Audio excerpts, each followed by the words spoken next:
घटा गगन में घिरने वाली, रुको यही मेरी नगरी है।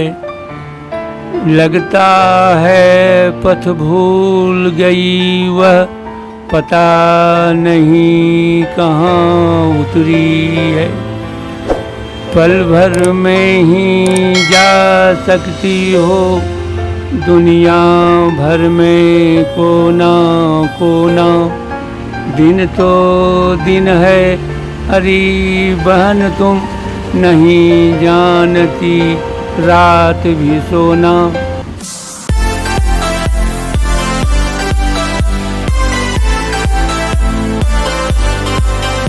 नमस्कार दोस्तों, आप देख रहे हैं बेगूसराय फ्रंट लाइन। मेरे साथ हैं अवकाश प्राप्त प्रधानाचार्य हिंदी, मगही एवं मैथिली के वरिष्ठ कवि गीतकार कस्तूरी झा कोकिल। उनके साथ किए गए महत्वपूर्ण साक्षात्कार का अंश आपके सामने प्रस्तुत कर रहा हूँ। आप अपने बारे में संक्षिप्त परिचय दीजिए। मेरा नाम कस्तूरी झा कोकिल है। मेरे पिता का नाम स्मृति शेष पंडित चुनचुन झा है और मेरे पितामह स्वर्गीय पंडित ज्ञानालाल झा हैं, जो संस्कृत के उद्भट विद्वान थे। मैं उन्हीं का वंशज हूँ और संप्रति सेवानिवृत्त प्रधानाचार्य हूँ।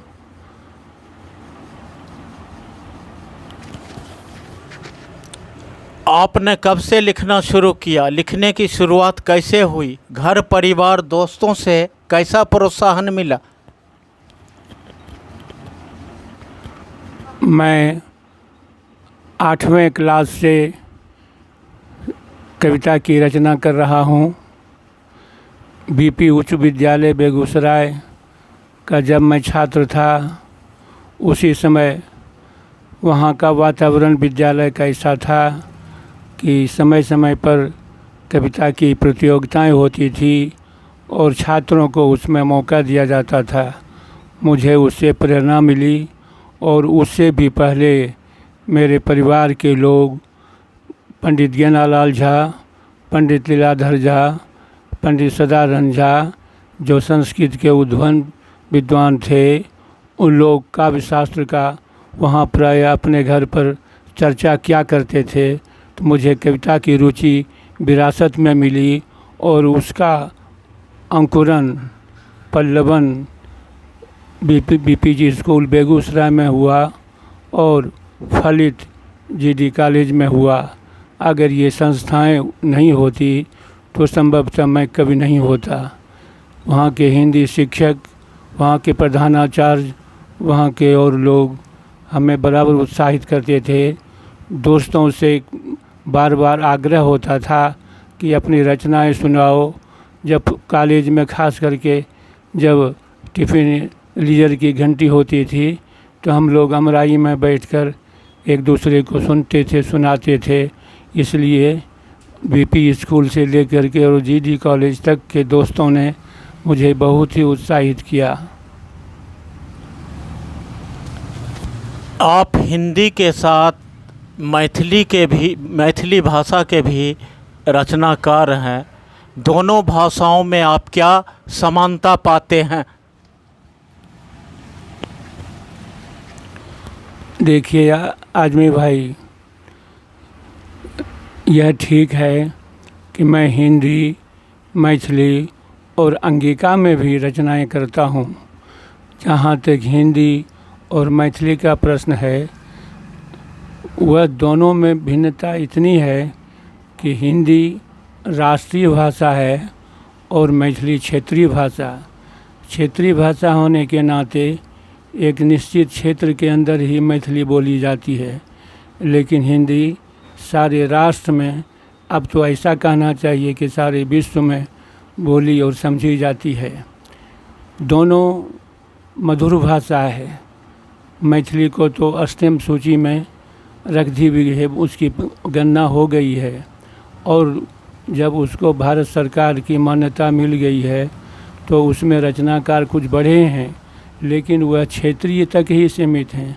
उसमें केवल विद्यापति और कुछ लोग हैं जो साहित्य को उजागर कर, मैथिली साहित्य को उजागर कर रहे हैं, लेकिन हिंदी साहित्य का क्षेत्र व्यापक है और इसमें जो साहित्यकार हुए हैं वो कालजयी हुए हैं। इसका क्षेत्र वैदिक काल से लेकर के और आज तक है, इसलिए हिंदी की बराबरी मैथिली नहीं कर सकती है, लेकिन दोनों मधुर भाषा है। मैं हिंदी और मैथिली को, हिंदी की सहेली मैथिली को मानता हूँ। और जहाँ तक कि अंगिका का सवाल है, वह भी मैथिली से बहुत मिलती जुलती है, दोनों प्रभावित हैं। बेगूसराय की बोली को मैथिली मानक भाषा में नहीं माना जाता है, ऐसा क्यों? देखिए आजमी भाई, बेगूसराय पहले मुंगेर ज़िला में ही था, अभी बेगूसराय अलग ज़िला हो गया है। यह अंग क्षेत्र है, यह कर्ण की भूमि रही है। मुंगेर अभी भी मुंगेर में कर्ण चौरा है और अंगिका क्षेत्र व्यापक है। तो बेगूसराय जो अभी संप्रति ज़िला है वह अंगिका और मैथिली का पड़ोसी है। इधर दक्षिण में मुंगेर भागलपुर का क्षेत्र पड़ता है, तो इधर उत्तर में आपको समस्तीपुर, दरभंगा, मधुबनी आदि है। ये दोनों एक अंगिका क्षेत्र के लोग हैं और दूसरे मैथिली क्षेत्र के लोग हैं। यहाँ की भाषा अंगुतराप है, यानी मैथिली और हिंदी का, मैथिली और अंगिका का सम्मिश्रण है, जिसको बेगूसराय की खिचड़िया भाषा कह सकते हैं, या उसको लोग साहित्य में इसको अंगुतराप की भाषा कहते हैं। बेगूसराय साहित्य को मैथिली का क्या देन है?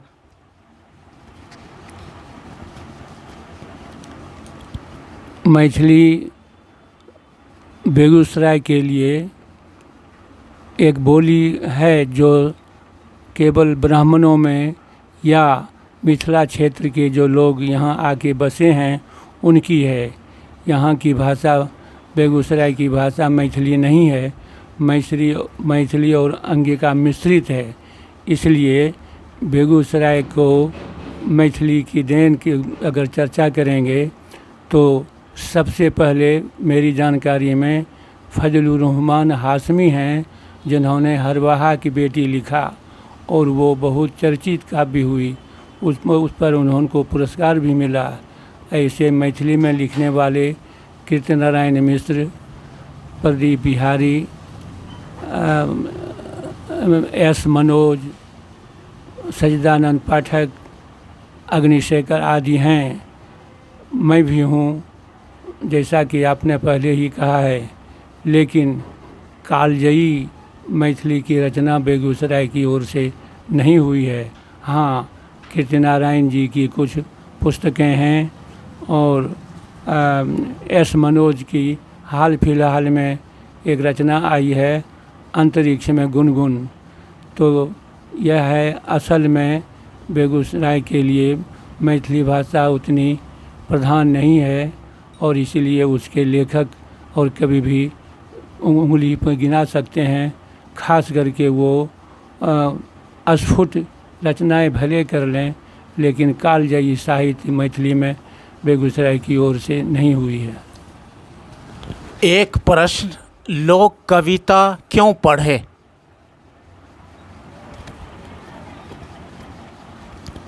कविता निरंतर झरने वाली, बहने वाली एक झरने की तरह है जो वैदिक काल से चली आ रही है। ऐसी बात नहीं है कि कविता के पढ़ने वाले लोग नहीं हैं। मैं कविता को साहित्य की जान मानता हूँ और अगर कविता नहीं रहे तो साहित्य निष्प्राण मालूम पड़ेगा। वैदिक काल से लेकर के आज तक, चाहे जो भी साहित्य है, जिसका भी साहित्य है, उसमें कविता ही प्रधान है।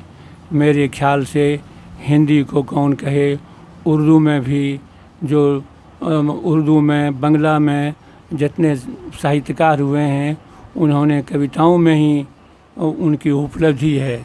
गायित गद्य जो है वह सूखा है, वह उसमें उतना रस नहीं है।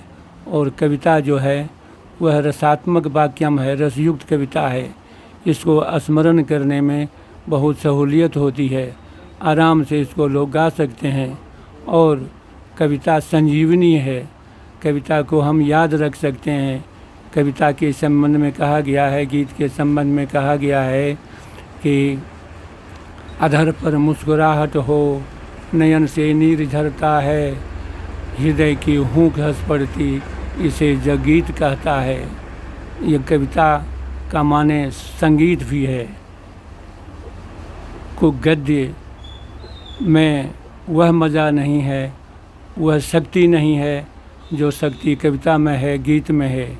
आप देखेंगे कि गीतों से मनुष्य की कौन बात करते हैं, पशु पक्षी भी आकर्षित होते हैं। गीत सदा से, कविता सदा से चली आ रही है, वह कभी मरने वाली नहीं है और उसको लोग बहुत चाव से पढ़ते हैं। ऐसा कहना गलत है कि कविता को लोग कम पढ़ना चाहते हैं। कविता तो पल पल पर गाई जाती है, सुनी जाती है।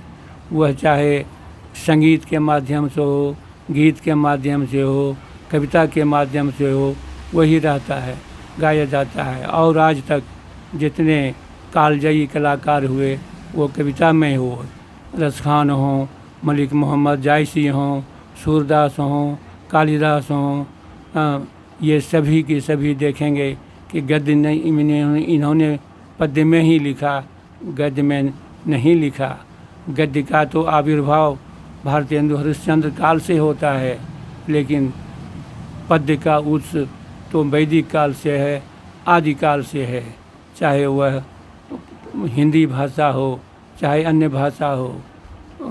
इसलिए मेरा कहना है कि पद्य कभी मर नहीं सकता, कविता कभी मर नहीं सकती, और उसके पाठक घटने के बजाय और बढ़ते हैं। यहाँ तक कि नाटक हो, सिनेमा हो, कुछ भी हो, उसमें गीत का समावेश रहता ही है। अगर गीत नहीं रहे, कविता नहीं रहे, तो भाषा निष्प्राण हो जाएगी, बेजान हो जाएगी। आज की कविता छंद विहीन है। आपकी दृष्टि में पाठक कितना समझ पाते हैं? देखिए, छंद में लिखना एक दुरूह कार्य है। छंद में जो लिखते हैं उसमें गेयता या गीत का ज़्यादा सामंजस्य आसानी से होता है, लेकिन लोग अब इस तरफ से उदासीन हो गए हैं। वो मुक्त छंद की कविता लिखना ज़्यादा पसंद करते हैं, लेकिन मुक्त छंद की कविता में भी एक लय होता है, एक तर्क होता है, और लोग उसको स्वच्छंद होकर के लिख सकते हैं। इसलिए व्याकरण लोग पढ़ते नहीं हैं, छंद लोग पढ़ते नहीं हैं। इसलिए छंद की रचना अब कम होती है और मुक्त छंद की रचना ज़्यादा होने लगी है। ने अब तक जो लिखा है उससे आपको क्या मिला है?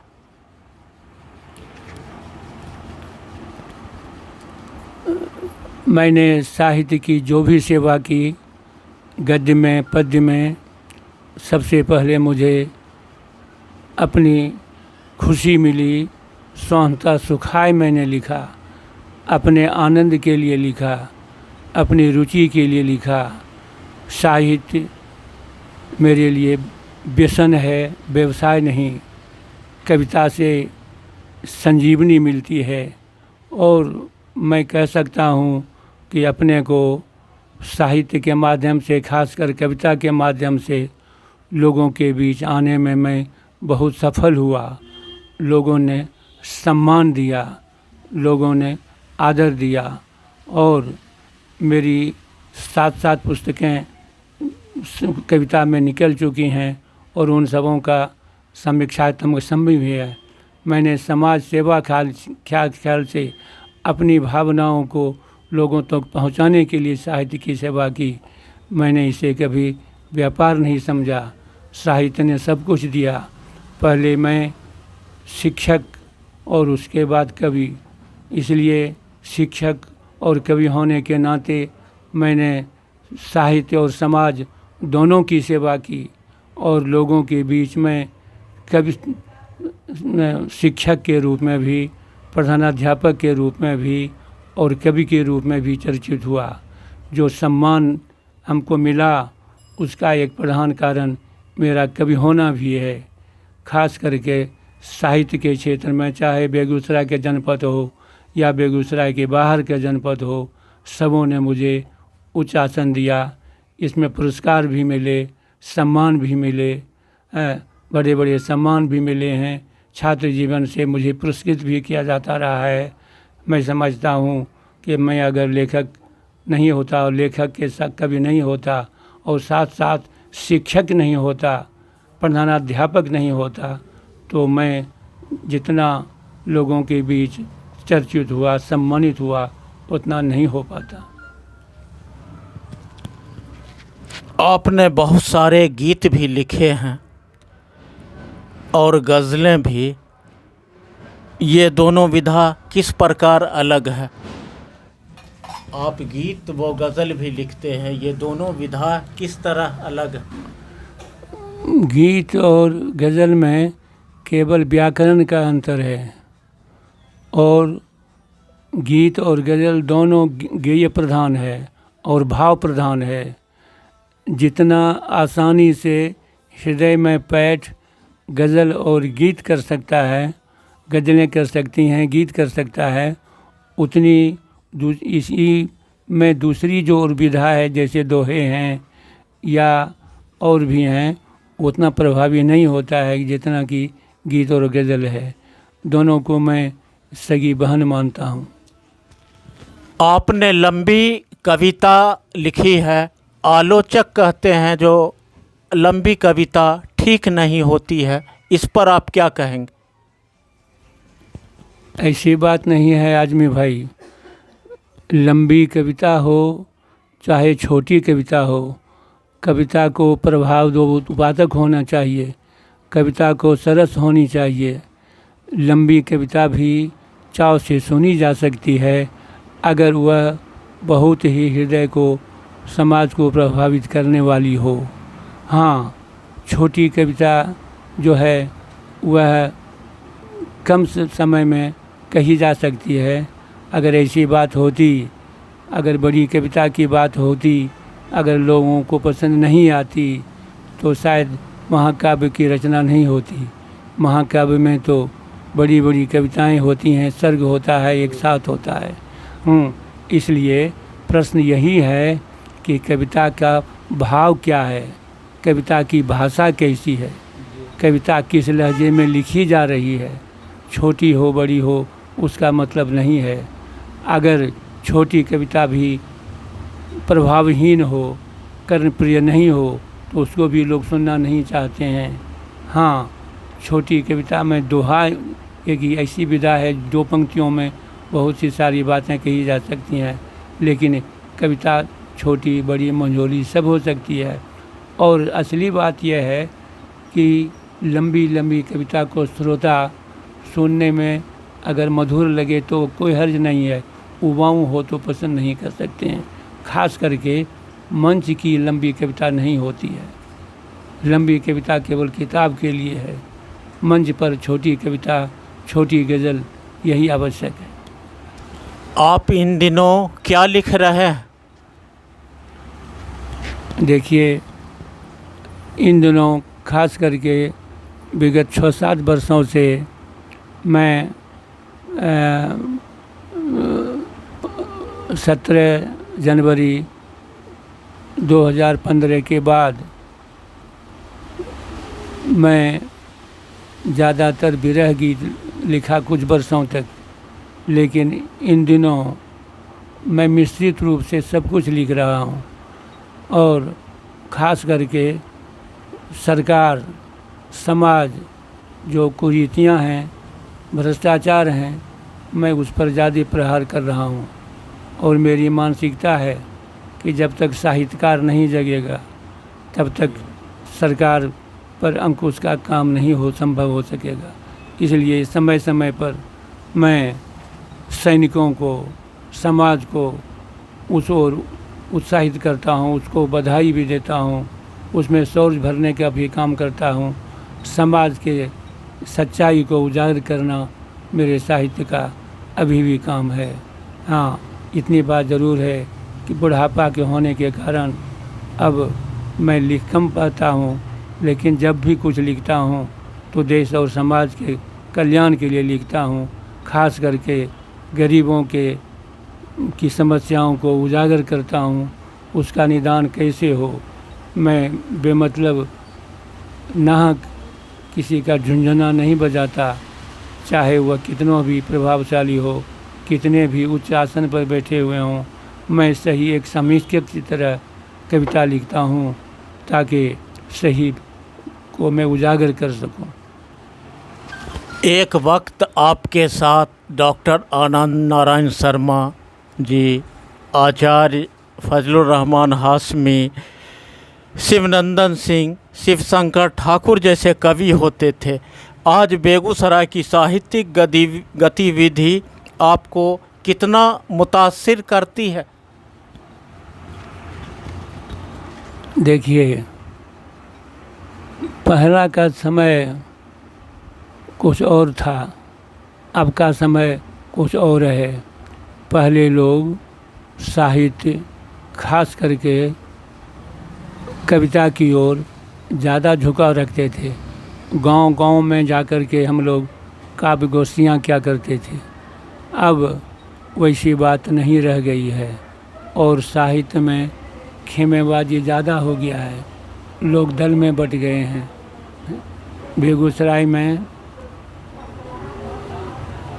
जिला साहित्य अकादमी है, प्रलेस है, प्रगति लेखक संघ है, जनवादी लेखक संघ है जी। और मैं समझता हूँ कि आपके उर्दू में भी अवश्य ही कोई मजलिस होगा जो उर्दू साहित्य को आगे ले जाता होगा। तो बात यह है कि साहित्य लिखने वाले आज भी हैं, गतिविधियाँ चलती ही रहती हैं।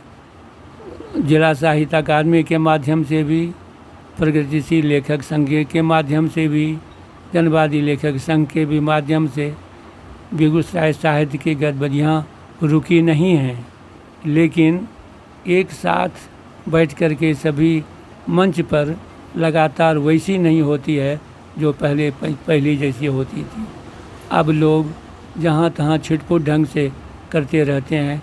पहले गांव से भी आमंत्रण आता था, गांव-गांव में जाकर के हम लोग गोष्ठियाँ करते थे, सुनते रहते थे, जिसमें जितने लोगों का नाम लिया वो लोग जहाँ पहुँचते थे लोग वाहवाही से आदर के साथ सुनते थे। अब लोग अलग अलग ढंग से सुनते हैं। गतिविधियाँ मरी नहीं हैं, गतिविधियाँ चलती ही रहती हैं, लेकिन उसमें यही है कि लोग, और बात क्या कहूँ, लोगों की जो आजकल की व्यस्तता है, आपाधापी है, उस आपाधापी में साहित्य की सेवा कुछ ढीली पड़ गई है, ऐसा मैं कह सकता हूँ। अपनी किताब, पुरस्कार, सम्मान के बारे में कुछ बताएं। देखिए, किताब तो मेरी 7 पुस्तकें हुई। दर्दिली राहें, लोक जिंदगी, बेकली, जीडी कॉलेज फील्ड, अंतहीन विरह, तोरा बिना, ये ठहरी के सुनील है। इसमें 3 अंगिका में हैं और 4 हिंदी में। इन 7 पुस्तकों को साहित्य संसार में अच्छा आदर मिला और उसकी काफ़ी चर्चित भी हुई। इन 7 पुस्तकों की समीक्षात्मक ग्रंथ भी लिखे प्रकाशित हुआ, जिसको कि समय सुरभि आनंद के संपादक नरेंद्र कुमार सिंह जी और अतिथि संपादक डॉक्टर सत्येंद्र अरुण और राजेंद्र राजन और प्रधान संपादक नीलमेंदु सागर हुए। इन सारी पुस्तकों का आपको अच्छा सम्मान मिला और उससे मेरे जीवन को और मेरे साहित्य को समझने का लोगों को भरपूर मौका मिला। मैं समझता हूँ कि अब उसके बाद विभिन्न कारणों से, अपरिहार्य कारणों से मेरी अन्य पुस्तकें नहीं छप पा रही हैं।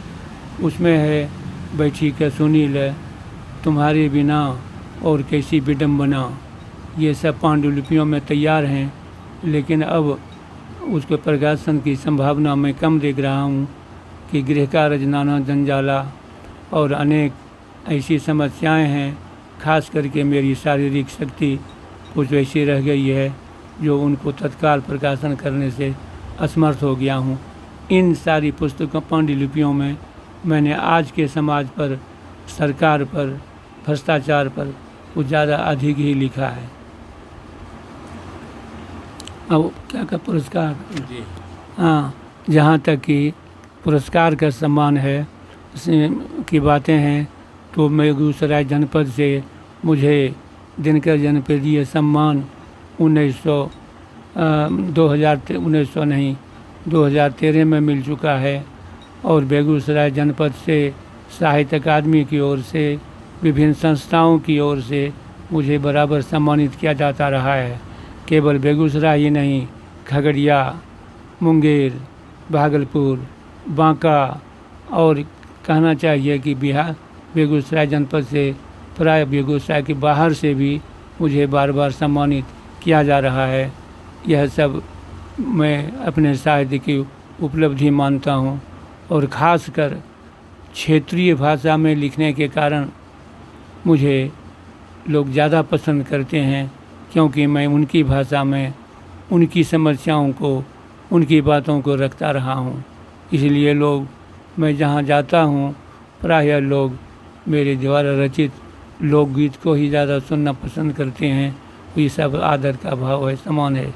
पुरस्कार मुझे छात्र जीवन से लेकर के अब तक मिलता ही रहा है, चाहे बीपी स्कूल हो, बेगूसराय की अन्य शिक्षण संस्थाएं हों, कॉलेज हो, हर तरह से मुझे बराबर पुरस्कार सम्मान मिलता ही रहा है। अपनी कुछ रचना दर्शकों के लिए प्रस्तुत करें। देखिए,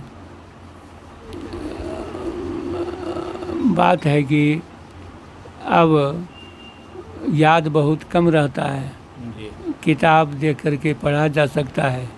ऐसे अगर मैं जो याद है मैं थोड़ा सा एक एक वानगी रखता हूँ तंतमिज में, तो आप मैथिली में सुनिए। वो है ज्वालामुखी अछैत चाँद शीतल छैठ।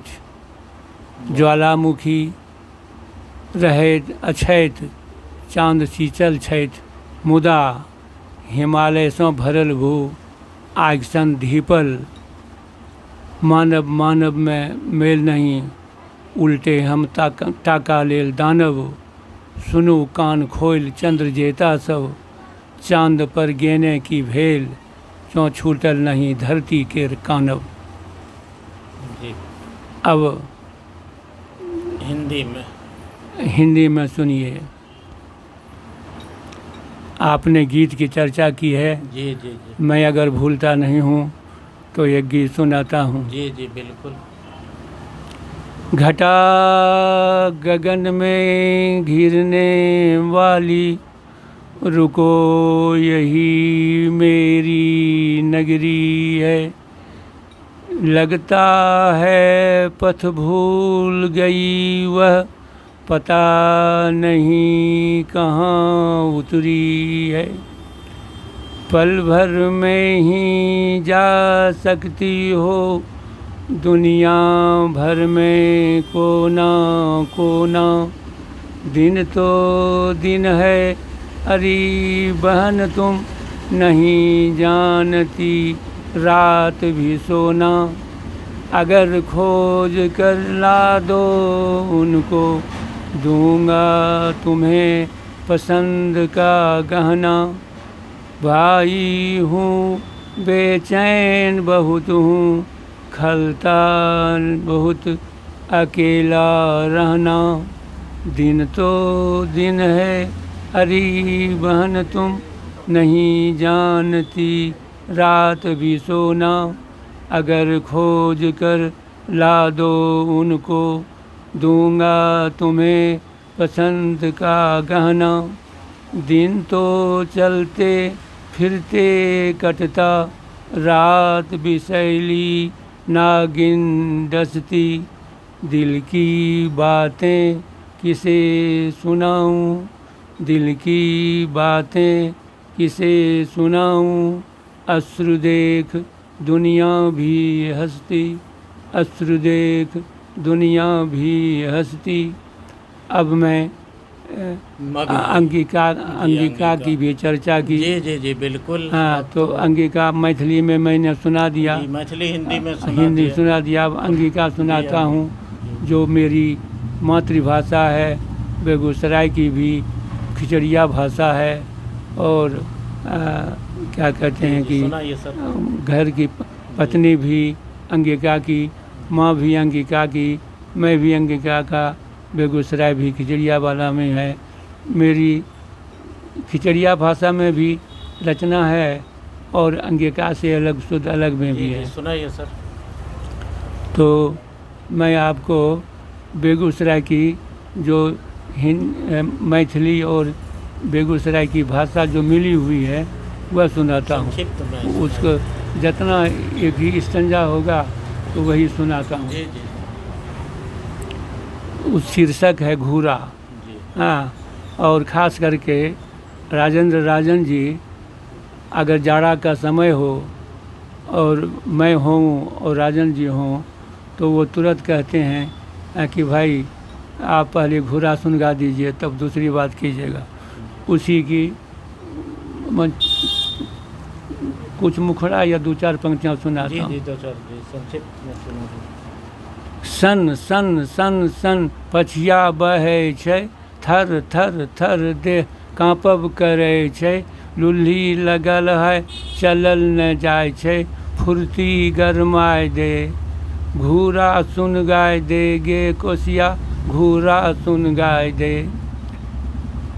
सिरमा तोर में मिर्जय रखल छै, सिरमा तोर में मिर्जय रखल छै। ओकरे में चुनौती रखल छै, अगर जो तनियो चूना बचल होए, तनिए खैनी लटाय दे। घूरा सुन गाय दे गे कोसिया, घूरा सुन गाय दे।